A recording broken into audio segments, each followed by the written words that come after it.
जय श्री राम। रात को 12 बजे गया और मेरे को दिन में फुर्सत नहीं मिला। मैं रात को 12 बजे बैठ करके अपना सुंदरकांड पाठ किया। इसके बाद 1 बजे बिस्तर पर मैं गया और अब तो मैं इनके जिम्मा लगा दिया हूँ कि मैं भूल जाऊँगा तो आप याद दिलाएंगे। अब मैंने बहुत आपको याद किया और इसका जीता जागता प्रमाण है। एक दिन मैं ऑफिस में भूल गया था कि मुझे सुंदरकांड, एक मित्र का रात को 12 बजे फ़ोन आया था और वो बोलता है कि चाचा आपका सुंदरकांड हुआ कि नहीं हुआ। मैं बोला कि 1 से 2 तक टी टाइम है, मैं उसी में अपना सुंदरकांड कर लूँगा। अभी 2-3 दिन पहले ऐसा ही हुआ, मैं फिर भूल गया था। तो बेटा बोला पापा आज सुंदरकांड आप कब किए? मैं बोला बेटा अभी तो किया नहीं, अब तो अब जा रहा हूँ करने। अब तो ये मैं इमोशनल बता रहा हूँ, मेरी मतलब कि आंखें की अब ये याद दिला देते हैं कि तुमने आज मेरा नहीं सुंदरकांड किया है। पहले 21 दिन में ही रामचरितमानस को संपन्न करा के हवन करा देता था, लेकिन मेरा मुहिम मेरी इच्छाएं हनुमान जी महाराज की ही कृपा से आई कि मैंने मैं करोड़ का संकल्प ले लिया कि मैं राम नाम लिखूँगा। वो मेरा निरंतर, एक मेरे ऑफिस में, एक मंदिर में, एक घर पे रजिस्टर है, तो उसके लिए भी मुझे वक्त चाहिए। अब मन में ये लालसा जगी कि प्रतिदिन सुंदरकांड किया जाए, तो उसके लिए भी वक्त चाहिए। तो मैंने मास पारायण को क्या सोचा कि कम से कम 5 दोहा, अधिकतम जितना समय हो उतना हम सुना सकते हैं, तो ऐसा हमने किया। तो ये मैं कहना चाहूँगा कि इसको प्रमाणित हमारे बाबा विश्वनाथ ने रामचरितमानस को किया है, इसको प्रमाण की जरूरत नहीं। जो यह पढ़े हनुमान चालीसा, जो नर नारी, तीसरा भी जो जहाँ। मैं आज अपनी बेटी से बता रहा था, बात हो रही थी, मैंने बोला बेटा अधिमास शुरू हो गया, अगर 2 बार पढ़ते हो तो 3 बार कर लेना, 3 बार पढ़ते हो तो 4 बार हनुमान चालीसा कर लेना, और ये बात का ख्याल रख लेना कि ये अक्षय फल है। जामवंत के वचन सुहाए, सुनि हनुमंत हृदय अति भाए, तब लगी मोहि परखेहु तुम भाई, सहि दुख कंद मूल फल खाई।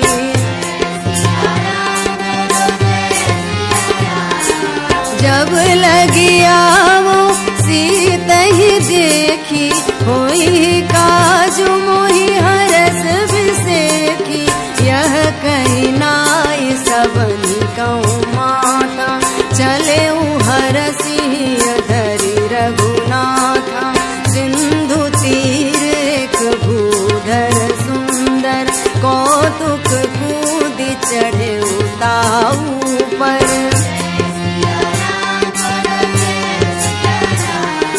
बार बार रघुवीर संभारी, तर के उपवन तने बल भारी, जे गिर चरण दे हनुमंता, चले सुगा पाताल तुरंता, जिमि अमोघ रघुपति करबाना, एहि भांति चले हनुमाना।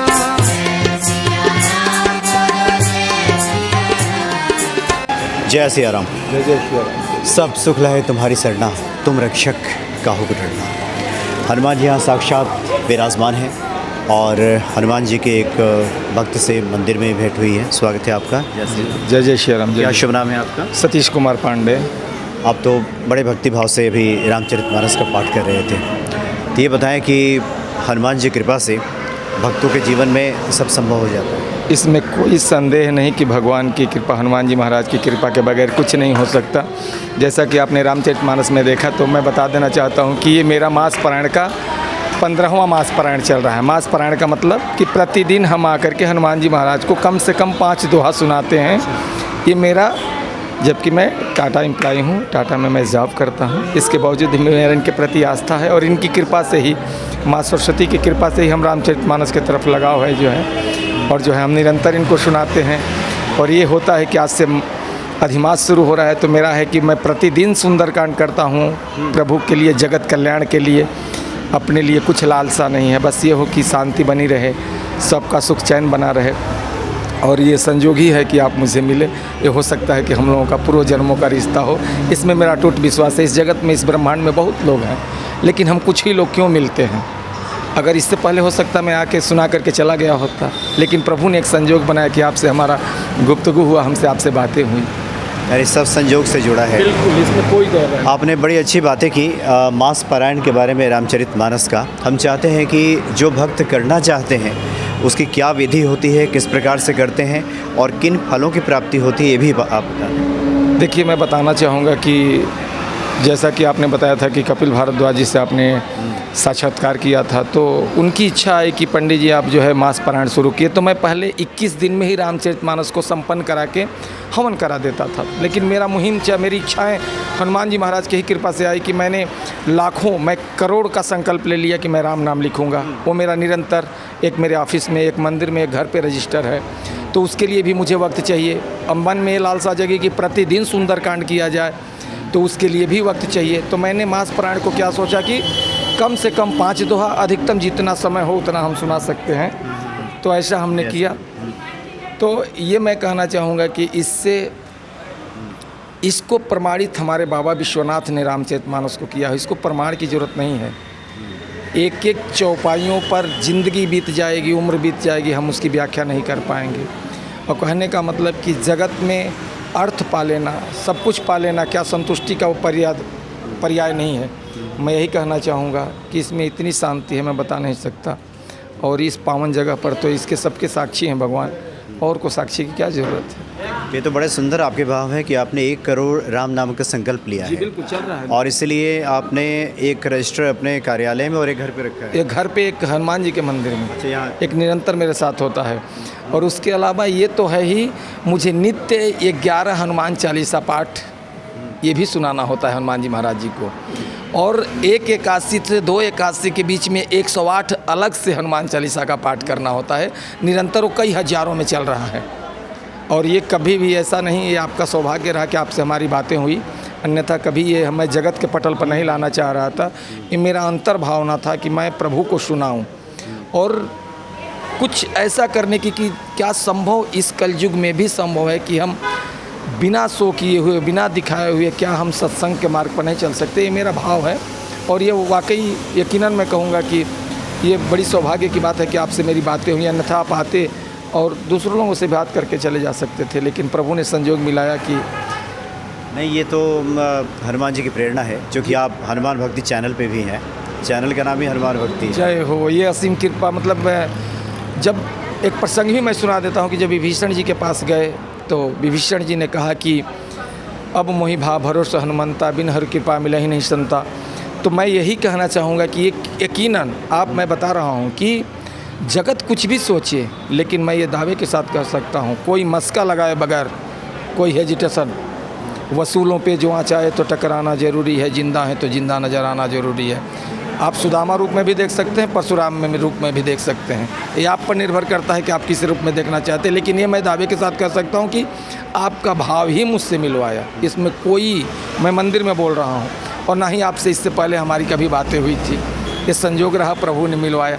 तो वही बोल रहे हैं विभीषण जी। फिर हनुमान जी क्या बोले कि जो मेरा शुभ नाम ले लेता है उसको आहारा, आहार और आहारा मतलब दूषित भोजन होता है। इसका व्याख्या वासिनी जी, तो ये बिना उनके कृपा का कुछ नहीं हो सकता। आज चूँकि विभीषण जी पूछते हैं कि क्या प्रभु राम हम पे कृपा करेंगे, तब हनुमान जी बताते हैं कि जब मुझ पर जी बिल्कुल बिल्कुल, वो बताते हैं कि जब मुझ जैसे दास पर कर सकते हैं तो आप तो साक्षात जो है वो खुद बोलते हैं कि दांतों के बीच में मैं एक जीवा हूँ और परिचय का क्या मोहताज। अच्छा, ये बताएं, आपको ये भक्ति की लगन, ये प्रेरणा कब से जगी? दरअसल में मैंने अपने पिताजी को देखा कि मैं जब बहुत छोटा था तो बाबूजी हमेशा अखंड रामचरितमानस, मैं अपने दादाजी के, मैं कक्षा 5 से ही अखंड रामचरितमानस में, और दादा दादी का ये आशीर्वाद रहा कि जब भी कहीं भी अखंड रामचरितमानस में, चलते रास्ते पर भी अखंड रामचरितमानस आ रहा है, मेरे साथ जो लोग हैं मैं उनको भेज देता हूँ। और मैं बगैर अखंड रामचरितमानस पढ़े मैं वहाँ से नहीं जा सकता। ये मेरे खून में है, चाहे वो करोड़पति के यहाँ हो रहा हो या वो खाकपति के यहाँ हो रहा हो। करोड़पति पैसे और खाकपति से नहीं मतलब है, मतलब आज आध्यात्मिक युग में जो पैसों वालों को मापदंड बना रखे हैं। लेकिन मैं मानता हूँ कि जो मानस प्रेमी है, तो मेरे अगर कान में आवाज़ जाती है तो मैं प्रयास करता हूँ कि वहाँ मैं प्रभु का स्मरण ध्यान न करूं, इसके बाद मैं आगे बढ़ूं। कुछ देर रुक जाते। बिल्कुल, इसमें कोई, अगर जब जगत की बात आएगी कि यहाँ अखंड रामचरितमानस कलयुग में हो रहा था, तो उस राम सेतु में गिलहरी का जो योगदान था, उस अखंड रामचरितमानस में सतीश का भी योगदान वैसा होगा। ये मेरी भावना है। और तो बड़े सुंदर आपके सब भाव हैं। और सबसे बड़ी बात है कि इस संसार में जहाँ मन को लुभाने भुलाने के लिए बहुत सारी चीज़ें हैं, इसमें आप ईश्वर के लिए इतना समय निकाल पा रहे हैं तो कृपा ही है। अब मैं आपको बता देना चाहता हूँ कि कल मैं 5 बजे ऑफिस से निकल के रूम पे गया। मैं रात को भोजन नहीं करता, 6 बजे भोजन किया। अचानक मेरे मन में बात आई कि मैं पंडित जी से एक बार बात कर लूँ, तो पंडित जी का जवाब आया कि मैं अकेले हूँ, आप आ जाइए। रात को 12 बजे गया और मेरे को दिन में फुर्सत नहीं मिला। मैं रात को 12 बजे बैठ करके अपना सुंदरकांड पाठ किया। इसके बाद 1 बजे बिस्तर पर मैं गया। और अब तो मैं इनके जिम्मा लगा दिया हूँ कि मैं भूल जाऊँगा तो आप याद दिलाएंगे। अब मैंने बहुत आपको याद किया और इसका जीता जागता प्रमाण है। एक दिन मैं ऑफिस में भूल गया था कि मुझे सुंदरकांड, एक मित्र का रात को 12 बजे फ़ोन आया था और वो बोलता है कि चाचा आपका सुंदरकांड हुआ कि नहीं हुआ। मैं बोला कि 1 से 2 तक टी टाइम है, मैं उसी में अपना सुंदरकांड कर लूँगा।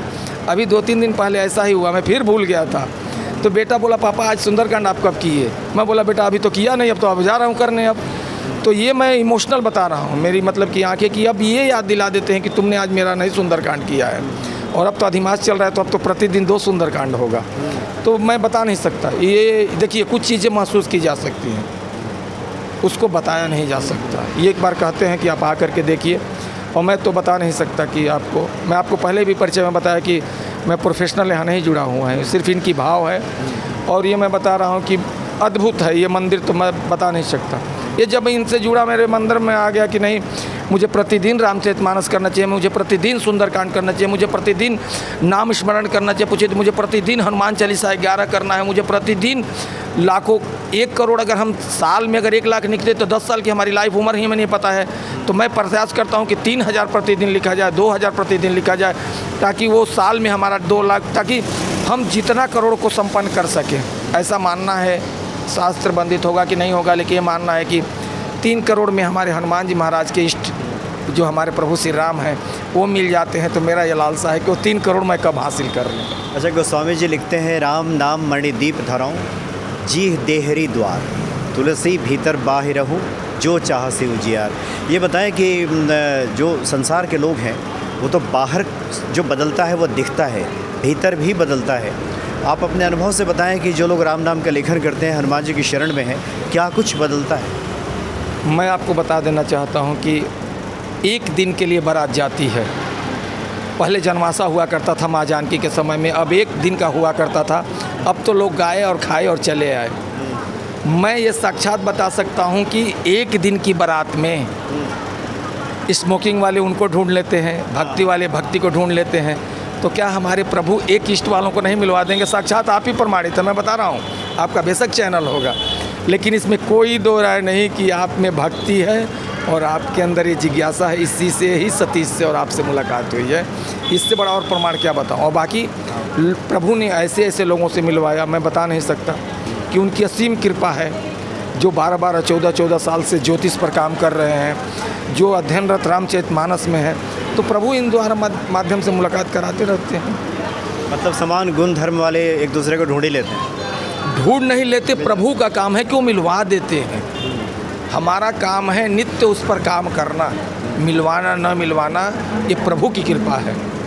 कोई प्लानिंग नहीं थी ना कि आज हमसे आपसे मुलाकात होगी, तो ये उन्होंने निर्धारित कर रखा था। और हो सकता है कि आप आते, मैं बैठा होता तो मैं नहीं उठता, लेकिन मेरा संपन्न हो गया था। मैं प्रभु की आरती में खड़ा हुआ, इसके बाद आपसे मुलाकात हुई। तो मैंने आपको क्या बोला कि कुछ चीज़ें बीच में परामर्श से हो सकती हैं, लेकिन कुछ चीज़ें वो निर्धारित करते हैं। और मेरे लिए आपके चैनल से बड़ा मेरा सौभाग्य है कि मैं जो कुछ भी बोल पा रहा हूँ अपने प्रभु के सामने बोल पा रहा हूँ, ये मेरा परम सौभाग्य है। बिल्कुल। एक आखिरी जिज्ञासा ले लेते हैं, क्योंकि एक जो आम आदमी है, हनुमान जी संकट मोचन है, ये सुन कर के आता है। ज़्यादातर भक्तों का ध्यान तो अपने संकटों पे रहता है, संकट मोचन पे ध्यान तो बाद में जाता है। ऐसे लोगों को क्या बताना चाहेंगे, कैसे उनके जीवन से संकटों का अंत हो सके? जो यह पढ़े हनुमान चालीसा, जो नर नारी, तीसरा भी जो जहाँ। मैं आज अपनी बेटी से बता रहा था, बात हो रही थी, मैंने बोला बेटा अधिमास शुरू हो गया, अगर 2 बार पढ़ते हो तो 3 बार कर लेना, 3 बार पढ़ते हो तो 4 बार हनुमान चालीसा कर लेना। और ये बात का ख्याल रख लेना कि ये अक्षय फल है। और अगर ये आपसे नहीं जुड़ेंगे तो मैं आपको बता रहा हूँ महाराज कि एक दिन मैं, देखिए बात आ गई तो मेरे, एक दिन मैं ऑफिस में ही एक सज्जन को मैंने फ़ोन पर महाराज बोल दिया, वो उनको बुरा लग गया। अच्छा। कि मैं आपने महाराज कैसे बोल दिया। मैं अपनी बात वापस ले रहा हूँ, लेकिन ये बात का ख्याल रख लेना कि अगर तुम बात किए ना तो मैं आपको आके बता दूंगा कि आप किससे बात कर रहे हो। मैं लहजे में बोलता हूँ। तो कहने का मतलब कि जब आप जैसे निमोन शहद पता है कि कौन सी खा लेगी तो मृत्यु हो जाएगी, नीम कौड़ी कौन सी खा लेगा तो मृत्यु हो जाएगी, घी में कौन सी चीज़ पड़ जाएगी तो मृत्यु, और अमृत है जगत के लिए। लेकिन वैसे ही, और रही बात कि संकट मोचन का, तो इसमें कोई संदेह नहीं कि इनके समीप ऐसा नहीं कि हम वर्णन कर रहे हैं, साक्षात गोस्वामी जी करते हैं। और 10,000 इंद्र का जितना बल होता है उतना हनुमान जी महाराज के पूंछ के एक रूम में होता है। और क्या बताया जाए आपको, और ये प्रभु कृपा से आप यानी भक्त शरण में आए, राम नाम लिखें, और सबसे अच्छी बात कि प्रतिदिन एक नियम बना लें कि रामचरितमानस की कुछ चौपाइयाँ हनुमान जी को सुनाएंगे। ये स्वतः, ये मैं बता रहा हूँ, ये तो मैं सुनाएं या ना सुनाएं वो उनके अंदर। पहले तो मेरा मैं बात आ रहा, हाँ देखिए अब आप एक बात और, एक सुंदर कांड हम इसी मंदिर में करते हैं। देखिए आपका लास्ट प्रश्न में आते थे, और उस दिन हम 2 रामचरितमानस, हम अपने फर्स्ट पेमेंट से हम 2, एक मेरा मित्र है और एक मैं, हम 2 रामचरितमानस लेके आते हैं।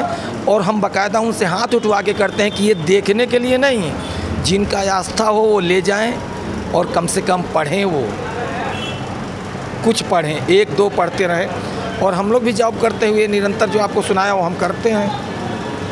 बड़ा आनंद आया आपसे बातचीत करके। हनुमान जी की प्रेरणा रही तो अन्य विषयों पे भी आपसे बात करेंगे। बहुत बहुत धन्यवाद। जय जय श्री राम, जय जय श्री राम। जय श्री राम।